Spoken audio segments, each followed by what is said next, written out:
Most of your limitations are self-imposed. Some aren't, but most are. Hear me out and raise your limits. Become virtually limitless. This is the next simple step. I'm Paul Goldsmith. If you're a parent, you know that it's the best and the hardest job you'll ever have. And part of the advantage of being a parent is you get to see human development in real time. All of the struggles and the advances, you just get to see how people learn and grow. And when babies are born, they develop incredibly fast, mentally and physically, from not being able to lift their heads and do anything to standing up and walking and talking in less than 2 years. What if you could continue to develop that rapidly as an adult?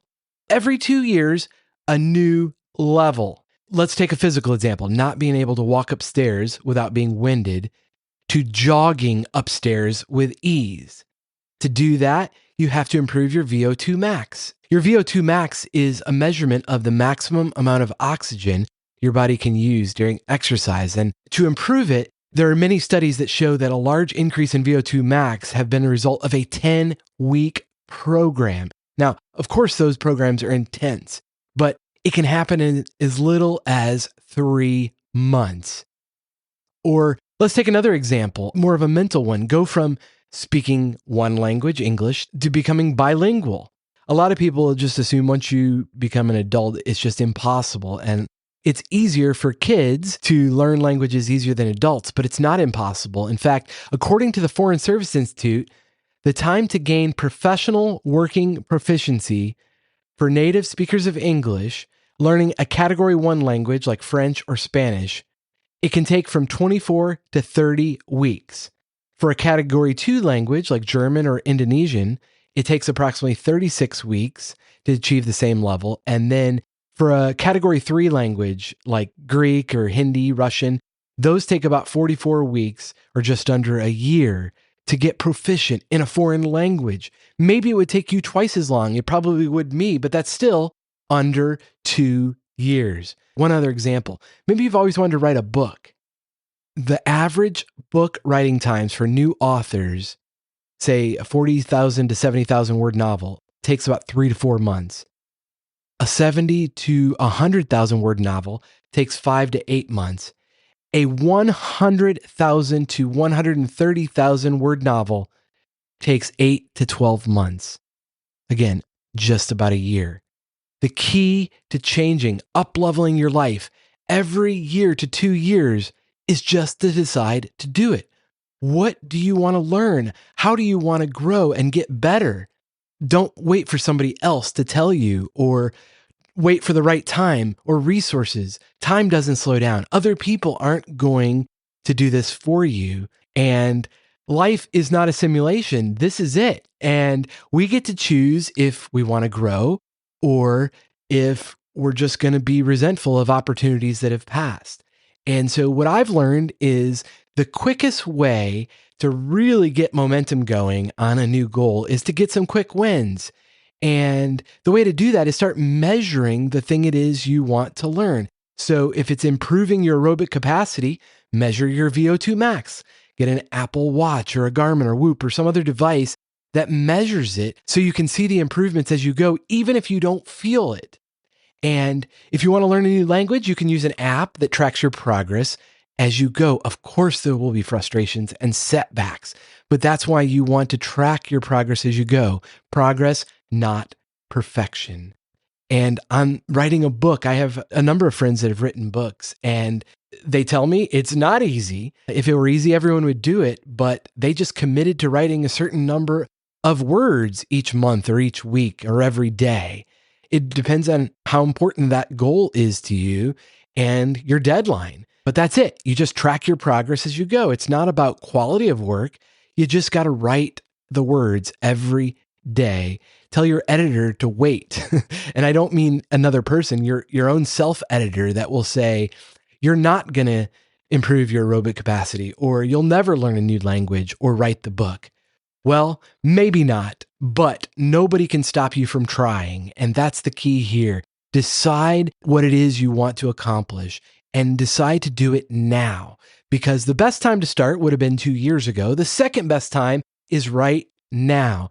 And some people are going to discourage you, no doubt about it, because they might like you how you are now and don't want you to change. That's the favorable way of looking at it. Or maybe they're a little resentful that they haven't pursued and crushed their own goals, and they don't want to feel insecure about that. So it's better if you don't pursue yours.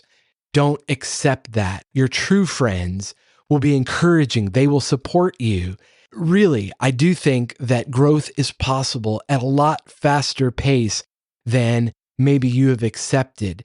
And the key is getting that momentum and going, deciding what you're going to do, tracking your progress and your metrics as you go, and don't stop. You will have to maybe quit some things that are counterproductive to this goal. So if it is getting fit, you might have to address your eating habits or your sleeping habits, or maybe it's learning the other language. You might have to cut back on how much Netflix you watch and spend more time reading and absorbing content for the language that you're trying to learn. You get my point. It really is just deciding and being okay with not being good in the beginning. I mean, what newborn is good at anything but crying, right? We have to learn to be okay with not being really good at the thing we're starting, and realizing that's a part of being human and that's a part of growth. This is something that I continually have to remind myself, because I love being awesome at stuff, but I realize that my limitations come up real quick if I only stay in that comfortable spot of things I'm really good at. Then I don't really add anything to the repertoire and I'm stuck. I'm imposing limits on myself and my growth. I really do believe for you and for me, the sky's the limit. There are some physical limitations, right? Gravity exists. So you can't fly, but guess what? You can get in a plane and fly. Maybe you have an entrepreneurial vision and you want to start a business, and it's not real practical to quit your job, your income right now, and just go pursue that new entrepreneurial dream.